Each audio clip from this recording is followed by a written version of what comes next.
So, welcome, I'm Jack, and I'm gonna answer the question today. South China Sea dispute, is China expansionist? Like, what's China doing in the South China Sea? And we see pictures like these, like, evil China is subduing all the other poor countries, Vietnam, Taiwan, Philippines, Brunei, Malaysia, Indonesia. And this is a common trope in, the West, trying to discredit China, trying to, demonize China, saying that they're expansionists, they want to have more and more territories. They like the Chinese threat is an imminent threat. We have to contain China. We have to increase military spending and so on. And those are some fucking racist cartoons, but I'm gonna go into it because so far I've not seen someone actually discuss this, and in fact like accurately discuss this.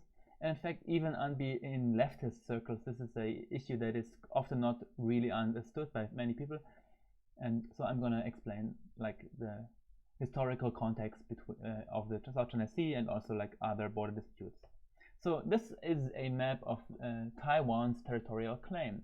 So the island of Taiwan is actually called the Republic of China. So there are two different types of China. There's the Republic of China, which is located on Taiwan, and there's the People's Republic of China, which is located on the mainland.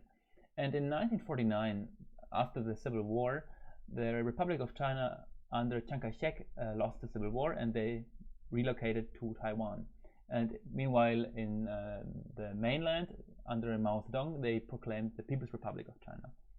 And so we have those two rivaling governments that both say we are the true China. Like, both governments agree that there's only one China, and Taiwan is part of China, but they disagree which one of these governments is the legitimate government. And here we see Taiwan's territorial claim. So Taiwan actually controls the island of Taiwan, and it has a lot of territorial claims, like border disputes with a lot of, basically with every other country. And most of these border disputes are already settled by mainland China. They are a result of colonialism, of course. In the early days of colonialism, borders weren't really they weren't the concept of hard borders. But if we look around, so we find that, for example, the border dispute with Myanmar, it has been settled. The northern Kachin, China accepts that this is a sovereign part of Myanmar. Or Outer Mongolia, China says, okay, this is a sovereign country. We have no interest in conquering Mongolia. And if we look around, let's skip over these few here. But if you look around, the border dispute with Pakistan was settled, Tajikistan, Afghanistan, Kyrgyzstan, Russia, all of these border disputes were settled. And in the case of Tajikistan, it was actually 40% of the territories. And here in territorial border disputes with North Korea were settled, and I don't think they were settled with South Korea, but I don't know actually. So in fact, if we look around, that most of those border conflicts have been settled, and in most cases it was China which lost territories. In the case of Pakistan, they've gained territories, but in most cases they've lost territories. And so the only things we have to talk about is the South China Sea and the border disputes with India and with Bhutan. And so we have to keep in mind that Bhutan, the country of Bhutan, has no sovereign foreign policy. So in the constitution of Bhutan, it says that actually the foreign policies of Bhutan are in the hands of India. So Bhutan is only a semi-sovereign state, and it's okay. The people, they're happy with that. Bhutan has no own military unit, and Bhutan's foreign policy is completely in the hands of India. So I would argue that those border conflicts in Arunachal Pradesh, and again, Arunachal Pradesh was basically a border conflict where the British excluded China. They just talked with the Tibetan authorities at that time. So the border dispute with Arunachal Pradesh, and those border disputes with Bhutan, and then we have the line of actual control and Aksai Chin in this region here. I would argue this is not because China is expansionist or stubborn or whatever, but because India is not wanting to go to the negotiating table. And so let's look at the border dispute with, and of course this is true because since the 1950s, the United States geopolitical foreign policy is the containment strategy. We have to contain China. We have to, we have to stop the spread of communism, and therefore it makes sense that China is trying to minimize all potential future conflict zones. So they try to get rid of all border disputes, and even very small border disputes, only about a few square kilometers and so on, are being settled, except for the border disputes with India and Bhutan. And so let's look at the South China Sea. So actually you won't find a completely accurate map of the territorial disputes in the South China Sea. I've never found a map that shows it exactly how it is. That's why I have to use two different maps, because together it's more accurate. So here on the left, if we look at the territorial claims, so here's the claim of Vietnam, and here is the claim of Malaysia, here is the claim of the Philippines, and here is the claim of Brunei. And in red you see the claim of China. And in fact there's an area which is claimed by all 5 parties. So all 5 parties have overlapping territorial claims, and again this is because of colonialism. So the Vietnamese claim is because Vietnam was a French colony, the Philippine claim is because Philippines were a Spanish colony. So those are overlapping territorial claims because of the last few hundred years of colonialism.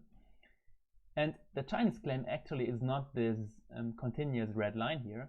The Chinese claim is actually the so-called 9-dashed line. So here's a dash: 1, 2, 3, 4, 5, 6, 7, 8, 9. And so the question is, where does China get its 9-dashed line territorial claim from? Well, again, we have to look at history, because there's the so-called 11-dash line, and this is actually the territorial claim of the island of Taiwan, of the Republic of China. So here we have 1, 2, 3, 4, 5, 6, 7, 8, 9, 10, 11 dashes. And so how did the mainland lose 2 dashes? Well, because the mainland under Ho Chi Minh and the Vietnam under Ho Chi Minh and the mainland China under Mao Zedong had good relations, and so they came to an agreement and they removed 2 of those dashes in the Gulf of Tonkin. And actually it was China which lost a lot of territory there. So again we see that China is trying to settle those border disputes, and if we actually look at the different claims, we find that the territorial claim by the Republic of China, meaning by Taiwan, is bigger than the Chinese claim in the South China Sea.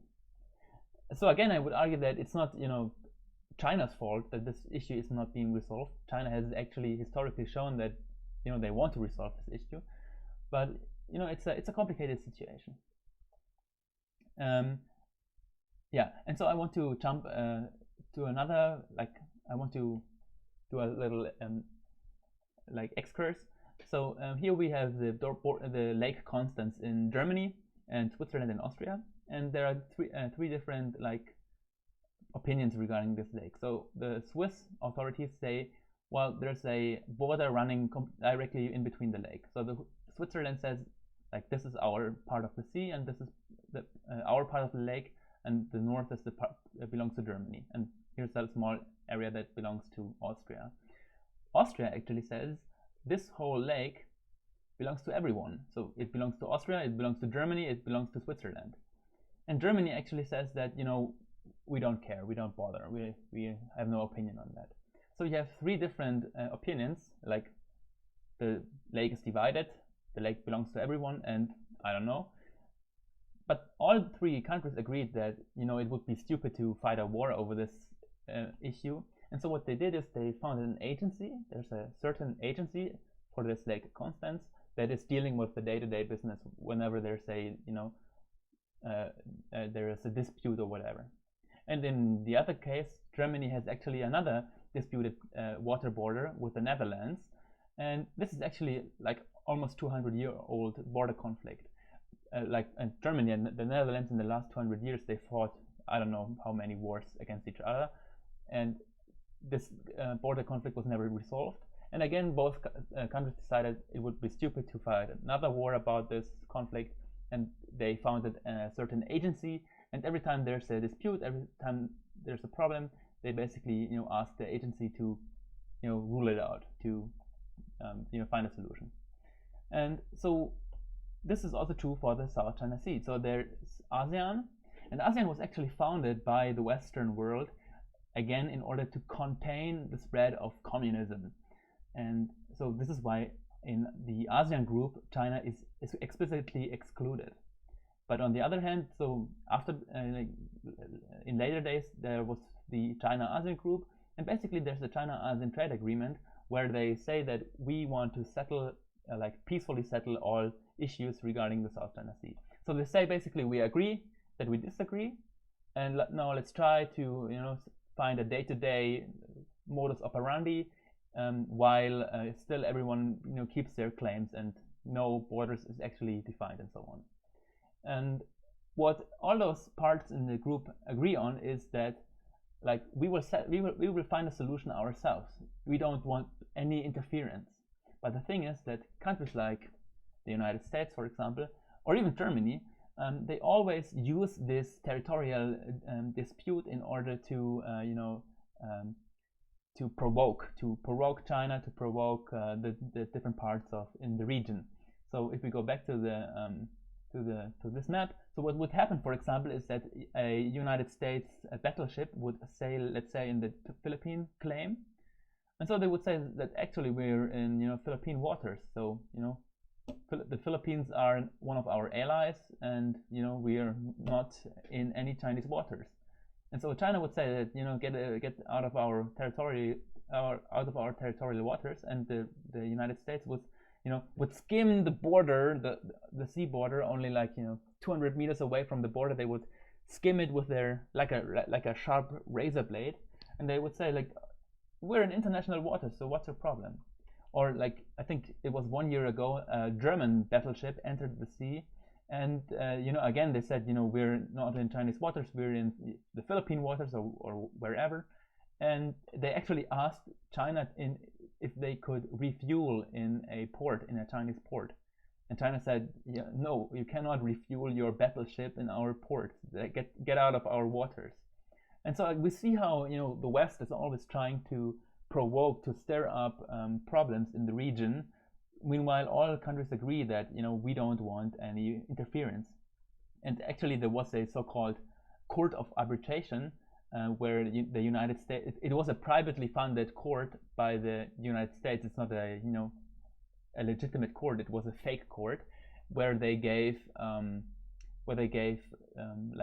the Philippines this claim. They basically said that this claim is legitimate, but the Philippines, they accepted it, but they turned around and said, guys, it's the United States, don't worry about it.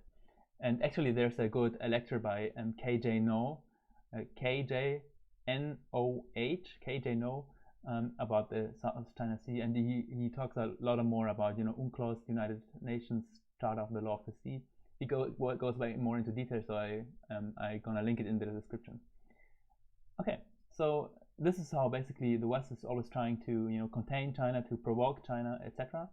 And actually, I think there's so actually there's a online map where you can, an interactive map where you can see all the different border disputes. So for example, most of the border disputes in the world are between the United States or between France. So for example, the United States has a border dispute here, and it's between Haiti, Jamaica, and the United States. Here's another border dispute between the United States and the Dominican Republic. Then over here we have a lot of French border disputes, here is between Mauritius and Madagascar and France. Here is between France and the Comores, and here is between France and Madagascar. So there's a lot of border disputes. There's a border dispute between Japan and Russia, and Japan and China, or you could argue Japan and Taiwan, whatever you want to call it. And here's actually one between Japan and both Koreas. So this is one of the few things that both Koreas agree on, that this island here belongs to Korea. And Japan says no, it's a Japanese island, and both the North and the South agree that this is a Korean island. It's currently under control by the southern government. Yeah, so that's that. So what I'm trying to say is that there are border disputes all over the world, literally all over the world, and this is nothing new. But this is being amplified in the West and Western media in order to, say that, oh, China is expanding, and watch out for China, they're coming. And we see a lot of anti-Chinese rhetoric in the media, just as we see, regarding some other states currently in the media. And so I think this was, I hope this was helpful. And actually, you learn a lot about this issue in the book Governing China by Xi Jinping. You can call up your local embassy in your country, like call the Chinese embassy, and they will send that book for free. So, and you learn a lot about China when you have those resources. Okay, so thank you very much for listening, and I hope you've learned something. And of course, don't remember that 没有共产党就没有新中国。